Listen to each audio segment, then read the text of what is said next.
Bapak, Mama, semua saudara umat Allah yang terkasih dalam Kristus Yesus, selamat malam. Malam hari ini kita merayakan Kamis Putih. Yesus makan bersama para murid, Yesus membasuh kaki para murid. Dua peristiwa besar yang kita kenangkan dan kita hadirkan kembali malam hari ini. Yesus sudah tahu bahwa orang Yahudi, para pemimpin agama, pemungut cukai, orang-orang Farisi sudah bersepakat untuk membunuh dia, untuk menyerahkan dia. Tetapi pertanyaannya, kenapa Yesus tidak melarikan diri? Kemarin Minggu Palma sudah dilarang jangan ke Yerusalem, tapi Yesus bilang Mesias harus diserahkan di Yerusalem. Masih ada waktu untuk melarikan diri, menyelamatkan diri dari kesepakatan-kesepakatan untuk membunuh dia. Tetapi Yesus tidak mengungsi, tidak melarikan diri jauh-jauh dari Yerusalem. Yesus justru masuk ke Yerusalem dan merayakan perjamuan malam terakhir bersama para muridnya. Yesus malah memilih untuk memecah-mecahkan roti dan mengangkat cawan. Yesus tahu bahwa dia akan disalibkan, dan dia juga tahu siapa yang akan menyerahkan dia. Maka tadi dalam bacaan Injil dia bilang, tidak semua kamu bersih. Dia tahu semuanya. Tetapi sebelum darahnya tercurah, sebelum tubuhnya dipaku pada kayu salib, Yesus mau memastikan bahwa para muridnya memahami benar situasi Golgota dan makna sesungguhnya dari peristiwa salib itu. Sama saudara umat Allah yang terkasih dalam Kristus Yesus, perjamuan kudus, perjamuan malam terakhir yang dirayakan Yesus bersama para muridnya bukanlah sekedar rutinitas seperti yang kita rayakan ini. Mereka merayakan perjamuan Paskah dalam bacaan pertama tadi. Sejak perjanjian lama, Tuhan Yahweh sudah mewariskan kepada bangsa Israel tata cara perjamuan Paskah. Pada bulan yang kesekian harus menyisihkan domba, boleh kambing. Setelah hari ke-14 dipotong, dipanggang, lemaknya dibakar, minum dengan moke tua bara. Makan harus cepat-cepat, semuanya harus habis. Kalau keluarga kecil gabung dengan keluarga yang lain, tetangga-tetangga. Dan setiap tahun kita merayakan Kamis Putih seperti saat ini. Tetapi perjamuan kudus bukanlah sekedar rutinitas, otomatis terulang tiap tahun. Tetapi perjamuan kudus adalah undangan bagi kita untuk masuk ke dalam hati Yesus, supaya mampu memaknai, mampu mengerti makna arti sesungguhnya dari perjamuan itu. Jika kita tidak mengerti tentang perjamuan kudus, bisa jadi kita juga tidak paham tentang salib. Jika Yesus tidak menetapkan perjamuan kudus, para murid melihat salib hanya sebagai tragedi, peristiwa yang menyedihkan, di mana seorang guru yang baik hati secara mengerikan mati mengenaskan. Tanpa perjamuan kudus, kita kehilangan kacamata rohani untuk melihat salib sebagai puncak rencana keselamatan Allah. Sama saudara umat Allah yang terkasih, ketika Yesus mengambil roti dan anggur pada malam sebelum kematiannya, dia bukan sekedar mengadakan makan malam terakhir, makan malam perpisahan, tetapi dia menetapkan perjamuan kudus sebagai tanda perjanjian baru dalam darahnya sendiri. Yesus melakukan sesuatu yang sangat profetik, sangat radikal. Dia tidak tunggu sampai bangkit dulu dari kematian baru dia menjelaskan arti kematian. Tetapi Yesus pilih malam perjamuan terakhir untuk menjelaskan makna pada kejadian hari Jumat Agung besok nanti kepada para murid.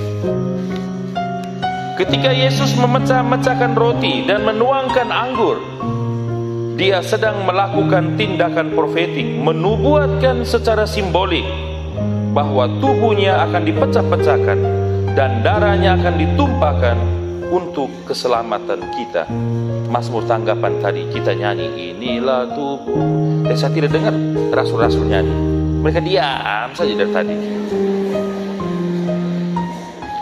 Kita nyanyi tadi, inilah tubuhku yang diserahkan bagimu, inilah darahku yang ditumpahkan bagimu. Lakukanlah ini, lakukanlah ini akan peringatan kepada, lakukan ini sebagai kenangan akan datang. Itu. Saat Yesus memecah-mecahkan roti dan menuangkan anggur, dia sedang menubuatkan pengorbanannya sendiri. Di meja perjamuan itu, Yesus nyatakan dirinya sepenuhnya siapa dia sebenarnya. Dia adalah Nabi yang menyingkapkan rahasia rencana Allah menyelamatkan kita. Nabi yang menjelaskan kepada kita bahwa Allah yang maha sempurna, maha dahsyat, maha segalanya itu berinkarnasi menjadi manusia, menjadi seorang manusia biasa, miskin, lahir di kandang. Tidak ada kita orang anak koli waktu api biar sapi banyak yang anaknya lahir di kandang. Ada? Tidak ada. Semua lahir di puskesmas, lahir di pustu, lahir bidan yang tangani. Tidak ada lagi yang lahir dukun beranak yang urus, potong tali pusat dan bambu. Dia menyingkap sebagai nabi, menyingkap rahasia rencana Allah, bahwa Allah yang berinkarnasi menjadi manusia itu mewartakan kebenaran, membela kaum miskin, mengangkat derajat orang-orang tertindas. Maka kita ikut Yesus. Bacaan Injil bagian terakhir sekali tadi bilang, sebab aku telah memberikan satu teladan kepadamu supaya kamu juga melakukan seperti yang telah aku lakukan. Buat apa yang Yesus buat, jangan buat apa yang kita pikir mau sendiri. Tapi doa Bapa kami, jadilah kehendakmu. Yesus sebagai nabi membela kebenaran. Kita juga orang Katolik, omong yang benar, omong lurus, jangan bola balik muka belakang A, B, C tidak jelas. Kita manusia biasa begitu. Sudah omong tidak jelas, pagi lain, siang lain, logong iya, minta pertanggungjawaban, baku lempar. Adam, kenapa kau makan? Hawa yang suruh. Hawa, kenapa kau makan? Ular yang suruh. Tidak tahu malu apa. Memo, mea mona. Tanggung jawab, bicara yang jujur dan lurus. Masa Advent Yohanes Pembaptis berseru, luruskan jalan yang bengkok-bengkok, yang leko-leko kasih lurus, yang lubang-lubang timbun. Kamu kemarin sudah timbun semua lubang jalan ini. Kenapa hanya timbun lubang-lubang di jalan? Tidak timbun kau punya hati yang iri, yang baku iri, baku cemburu, baku marah adik kakak, baku ribut hanya soal ayam satu ekor, soal kambing, soal harta, yang waktu mati juga tidak bawa. Bawa hanya itu papan 6 lembar dengan kain bunga 1 lembar. Kalau anak mantu taruh juga, kalau anak mantu hanya pakai simbol robek sedikit, sudah jalan kosong. Lalu tangan orang taruh di dada, atur. Sudah begitu, anak mantu belit dengan rosario. Waktu hidup tidak tahu pernah doa rosario. Malam wajib lobo, tapi pas mati rosario di tangan. Di meja perjamuan, Yesus menyatakan dirinya sebagai imam yang mempersembahkan dirinya sendiri sebagai korban yang kudus, menyerahkan diri sendiri sebagai korban. Kita manusia cari selamat, cari untung diri sendiri, injak orang lain untuk senang diri sendiri, omong orang lain buruk semua, jelek-jelekan orang supaya orang puji kita yang paling baik. Berkorban, datang malam wajib 1001 alasan, tanggungan kor Kamis putih 1001 alasan tidak bisa hadir. Tapi kalau pesta depan, misa ibadat, hai 1 jam duduk dalam kapela ngantuk. Tapi duduk depan as klaver nona harten itu dari pagi sampai pagi bisa. Atau duduk depan papan 69 13, kamu tahu tidak? Bingo, tidak tahu. Nah, itu bisa berjam-jam. Atau duduk depan TV, suara hati seorang istri, apalagi My Heart, itu berjam-jam. Dapur pindah ke depan TV, kupas bawang depan TV, Benar ya bapak-bapak sama mama sekarang? Sama bapak-bapak juga. Datang doa, misa, ibadat, katekese, hilang. Tapi kalau depan HP main slot, main game, Free Fire, itu bisa berjam-jam. Yuran paroki tunggak, SPP anak tunggu dulu, sekolah tahan ijazah pergi ngamuk di sekolah. Tapi data isi terus lancar, rokok, moke, judi jalan terus. Bangun pagi bukan mama kau sehat, anak-anak bye-bye semua, tidak. Bangun pagi kau mimpi apa tadi malam? Minum kopi orang mau cuci, reke. Apa? Balik dulu. Saudara mau lihat, oh sio manusia mona. Di meja perjamuan, Yesus tunjukkan dirinya sebagai raja. Raja yang memimpin bukan dengan kuasa duniawi, tetapi dengan kasih yang merendahkan diri, rendah hati.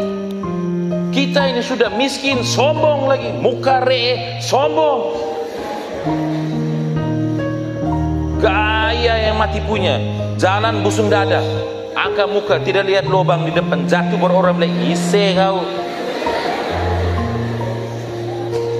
Waktu senang lupa orang, sombong. Waktu susah mulai leher miring, minta tolong, memo. Yesus menyatakan dirinya sebagai imam, nabi dan raja, bukan di mimbar, bukan di istana, tapi di ruang sederhana bersama dengan orang-orang biasa, para muridnya. Tidak ada sakramen lain yang langsung menghubungkan kita dengan salib kecuali sakramen Ekaristi, perjamuan kudus. Maka kita orang Katolik baptis dengan nama orang kudus, Hane, Polu, Kobu, Teresi, Simia, Mary, Gregory, nama orang kudus lalu tidak pernah ikut misa. Misa tunggu ini, Kamis Putih, Jumat Agung 1, Minggu Paskah, lapor diri Intel. Habis Minggu Paskah, laksanakan tugas lagi sebagai Intel, identitas tidak jelas. Hanya sakramen Ekaristi yang langsung menghubungkan pada salib. Salib itu ciri khas kita orang Katolik. Orang Protestan tidak ada salib, mereka doa langsung doa, tidak tanda salib. Hanya kita orang Katolik buat tanda salib. Kita bangga lihat Messi, lihat Ronaldo cetak gol habis lari, tanda salib. Oh Katolik. Kau sendiri tidak pernah buat tanda salib. Orang lain buat tanda salib ganggu, doa. Itu sudah miskin, sombong lagi, tidak tahu doa lagi, lengkap sudah kau. Perjamuan kudus, Ekaristi, misa bukan sekedar upacara peringatan peristiwa ribuan tahun lalu, tapi sebuah cara bagi kita untuk benar-benar menghadirkan kembali. Yesus hadir lagi di Kapela Santo Agustinus, hadir lagi di Kapela Salib Suci Watu Api, dan dia berkorban lagi untuk kita. Lalu kita tidak hadir, mesum. Dia hadir memberikan tubuh dan darahnya menjadi kekuatan bagi kita. Lalu kita tidak siapkan diri dengan baik-baik, tidak mengaku tadi malam baru curi, baru omong orang punya nama, tadi malam baru buat dosa, ini pagi datang sopan maju sama. Kita omong pencemaran hosti, pencemaran sakramen oleh orang Islam, oleh orang Protestan, oleh orang lain. Kita sendiri paling rajin tiap minggu buat pencemaran. Bapak, mama, sama saudara umat Allah yang terkasih dalam Kristus Yesus, perjanjian Allah dengan Nuh dimeterai dengan pelangi di langit setelah air bah. Perjanjian Allah dengan Abraham diresmikan lewat perjanjian sunat. Perjanjian Allah dengan Israel lewat darah korban dan hukum Taurat. Perjanjian Allah dengan kita diresmikan, dikukuhkan lewat darah Kristus yang kita hayati dan terus kita ulangi ketika merayakan Ekaristi. Tanpa penetapan perjamuan sebelum peristiwa salib, kita gereja tidak punya tanda nyata akan perjanjian yang baru dengan Allah. Jadi, perjamuan kudus, misa, Ekaristi bukanlah sebuah pilihan, tetapi suatu keharusan bagi kita orang yang terbaptis. Pada zaman Yesus, Salib merupakan simbol kutukan dan kehinaan bagi orang Romawi dan orang Yahudi. Namun dengan berani Yesus mengambil alih makna salib sebelum diartikan secara keliru oleh orang lain.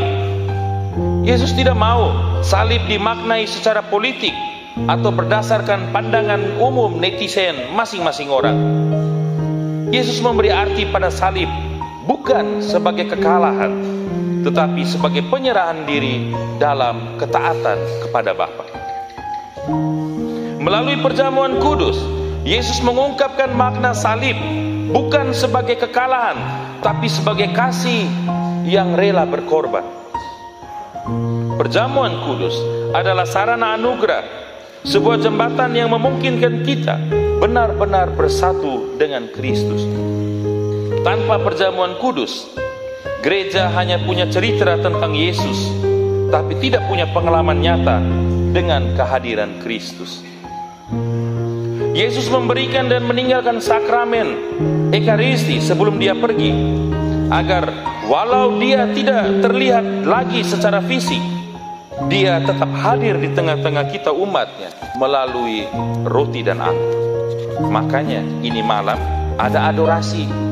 Jangan hadir hanya misa lalu adorasi jam 9, jam 10, jam 11 sebentar tidak datang. Datang temani Yesus. Doa depan tubuh darahnya, itu Yesus hadir di situ. Jangan nanti pas mau ujian minta Tuhan supaya saya lulus. Adorasi Kamis Putih tidak muncul.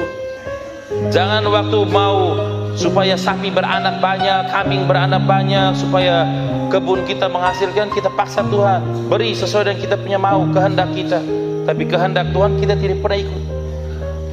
Tanpa perjamuan kudus, tanpa Ekaristi, kita hanyalah sekumpulan orang yang mengagumi ajaran Yesus, tapi kehilangan pengalaman rohani yang dalam akan pengorbanan Kristus. Dengan perjamuan kudus, kita menjadi tubuh Kristus yang hidup, komunitas yang terus mengingat dan mengalami kehadiran Kristus yang telah mati dan bangkit bagi kita semua. Semoga amin.